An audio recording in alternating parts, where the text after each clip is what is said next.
Hello everyone, welcome to my YouTube channel.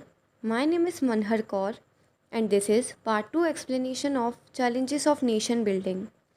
Last video में हमने पढ़ा था 3 चैलेंजेस के बारे में, पार्टीशन कैसे हुआ था, पार्टीशन का प्रोसेस क्या था, उसके कॉन्सिक्वेंसेस क्या निकले और भी बहुत कुछ जो इंट्रोडक्शन के बारे में था वो हमने फर्स्ट पार्ट में पढ़ लिया है। इसके बाद हमारी बुक में बताया गया है प्रिंसली स्टेट्स के बारे में। So let's start with the topic integration of princely states. Integration का मतलब होता है यूनिफिकेशन और we can say it as merger of princely states. British India was divided into what were called the British Indian provinces and the princely states. जो हमारा British India था वो divided था ब्रिटिश इंडियन प्रोविंसेस में और princely states में।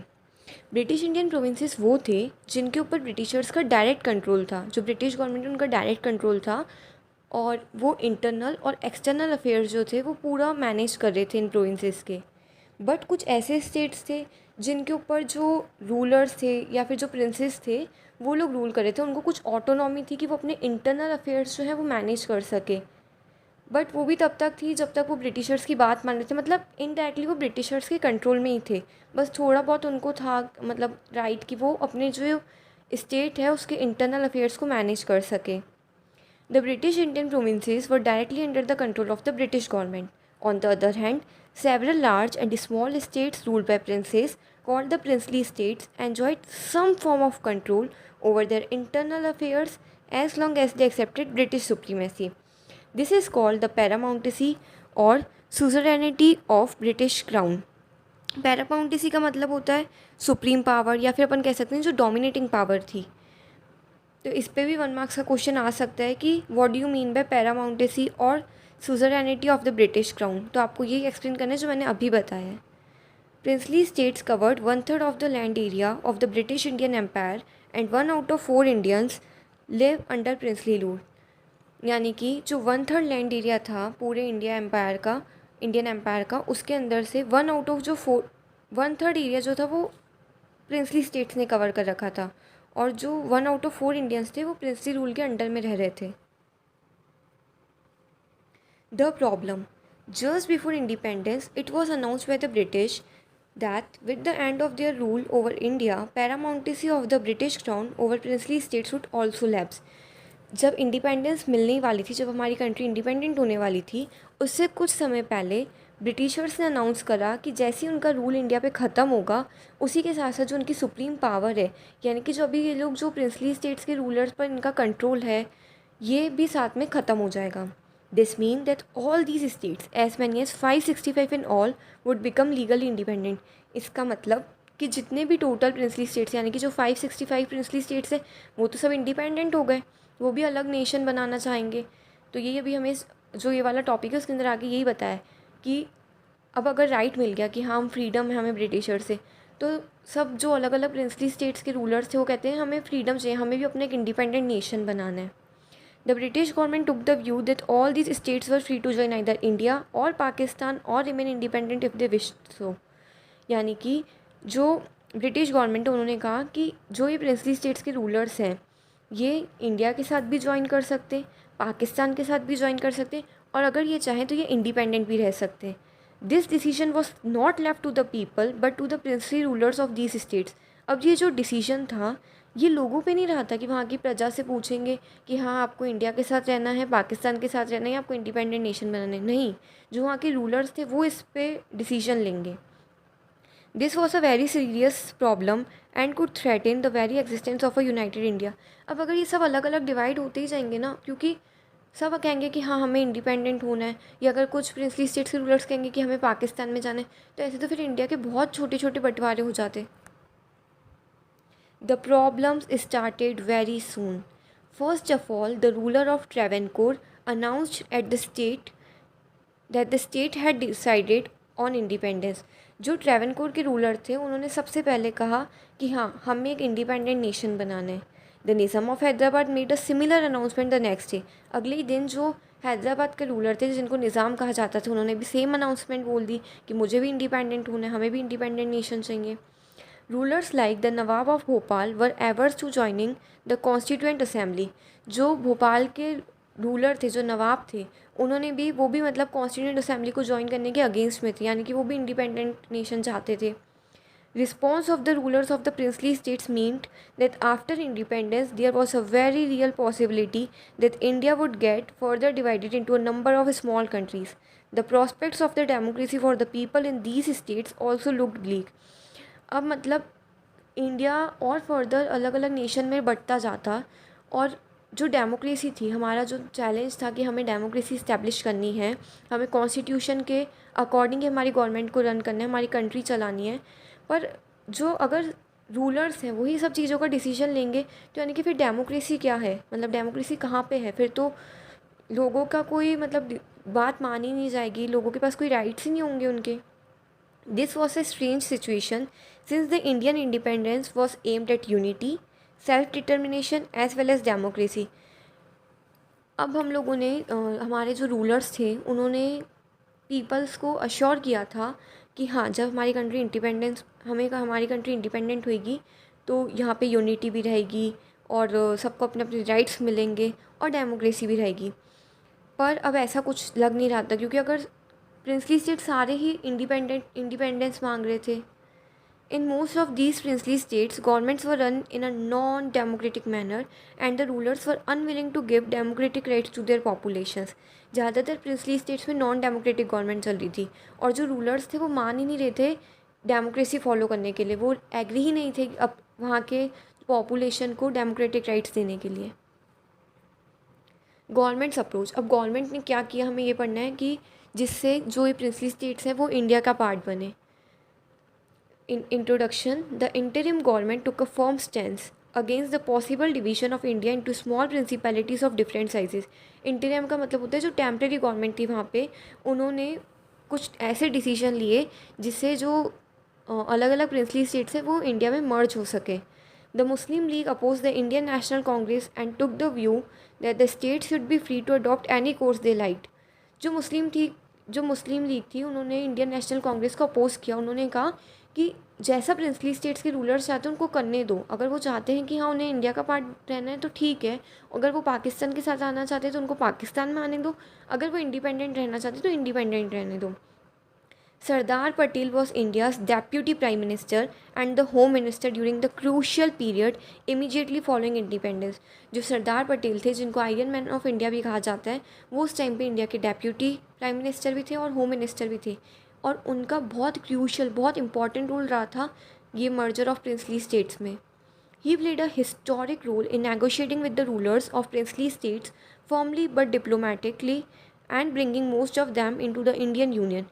It may look easy now, पर उस टाइम पे बहुत बड़ी प्रॉब्लम थी. अगर अभी हम बैठ के सोचें कि हाँ उन्होंने नेगोशिएट करा, उन्होंने बात करी सरदार पटेल ने और लोगों को वहाँ के जो रूलर्स हैं और जो लोग हैं उनको एग्री किया कि वो इंडिया में रहें, तो ये अभी तो ईजी लगता है, बट उस टाइम बहुत ज़्यादा टफ था, बहुत डिफ़िकल्ट था.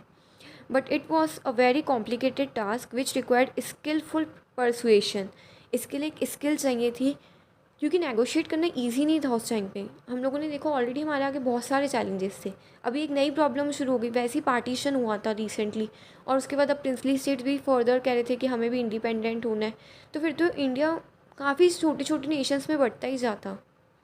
For instance there were 26 small states in today's Odisha.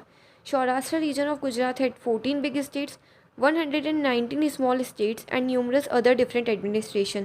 जो आज का उड़ीसा है उसके अंदर 26 और भी छोटे छोटे स्टेट्स थे. जो सौराष्ट्र रीजन है गुजरात का, उसके अंदर 14 बिग स्टेट और 119 स्मॉल स्टेट, और काफ़ी सारे अलग अलग एडमिनिस्ट्रेशंस भी इंक्लूड थे.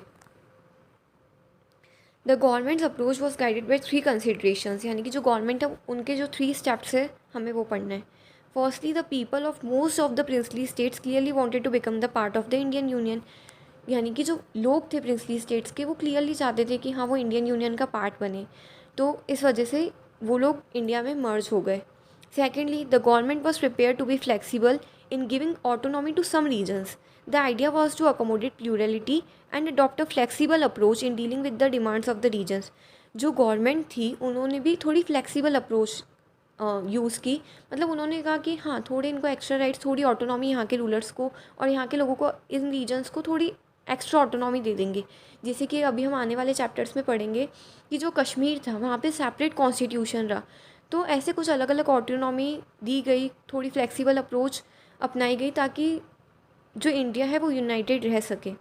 Thirdly, in the background of partition, which brought into the focus the contest over demarcation of territory, the integration and consolidation of the territorial boundaries of the nation had assumed supreme importance. जो Britishers थे उन्होंने जो boundaries बनाई हुई थी वो भी उनके खुद की सुविधा के अकॉर्डिंग बनाई हुई थी. तो जब पार्टीशन हुआ तो उसके बाद वैसे ही हम लोगों ने आधा आधा हिस्सा तो कर दिया था, मतलब आधा हिस्सा पाकिस्तान की तरफ भेजा था, तो न्यू बाउंड्रीज़ बनानी पड़ी थी जो पंजाब वाला एरिया है जो और जो वेस्ट बंगाल वाला एरिया है. इसी तरह बाकी जो एरियाज़ हैं उनमें भी ऐसे प्रॉपर तरह से टेरिटोरियल बाउंड्री बनाने के लिए अश्योर किया गया. Before 15th August 1947, peaceful negotiations had brought almost all states whose territories were contiguous to the new boundaries of India into the Indian Union. The rulers of most of the states signed a document called the Instrument of Accession, which meant that their states agreed to become a part of the Union of India. अब 15 अगस्त 1947 से पहले यानी कि independence से पहले काफ़ी सारे जो स्टेट्स थे उनको इंडियन यूनियन का पार्ट बना लिया गया था पीसफुल नेगोशिएशंस के through.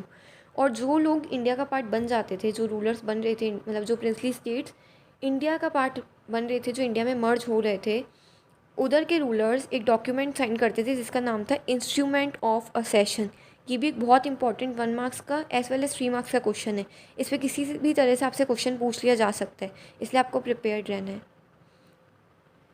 असेशन of the princely states of Junagadh, Hyderabad, Kashmir and Manipur proved more difficult than the rest. जो 4 प्रिंसली स्टेट्स है, जूनागढ़, हैदराबाद, कश्मीर और मणिपुर, यहाँ पे सबसे ज़्यादा प्रॉब्लम फेस हुई थी इनको इंडिया का पार्ट बनाने में. क्या हुई थी अभी हम आगे वाले टॉपिक्स में पढ़ेंगे. The issue of Junagadh was resolved after a plebiscite confirm people's desire to join India. कुछ वोटिंग्स हुई थी, जो पीपल थे उनकी डिमांड्स जो थी वो यही थी कि वो इंडिया का पार्ट बने, और इस वजह से ये इशू सॉल्व हो गया था और जो जूनागढ़ था वो इंडिया का पार्ट बन गया था. अब हमें पढ़ना है हैदराबाद के बारे में. Hyderabad, the largest of the princely state, was surrounded entirely by Indian territory. जो हैदराबाद था वो एक मतलब लार्जेस्ट ऑफ प्रिंसली स्टेट था और इंडियन टेरिटरी के सराउंडेड था. Some parts of the old Hyderabad state are today's parts of Maharashtra, Karnataka and Andhra Pradesh. इसको आप काम की ट्रिक से लर्न कर सकते हो.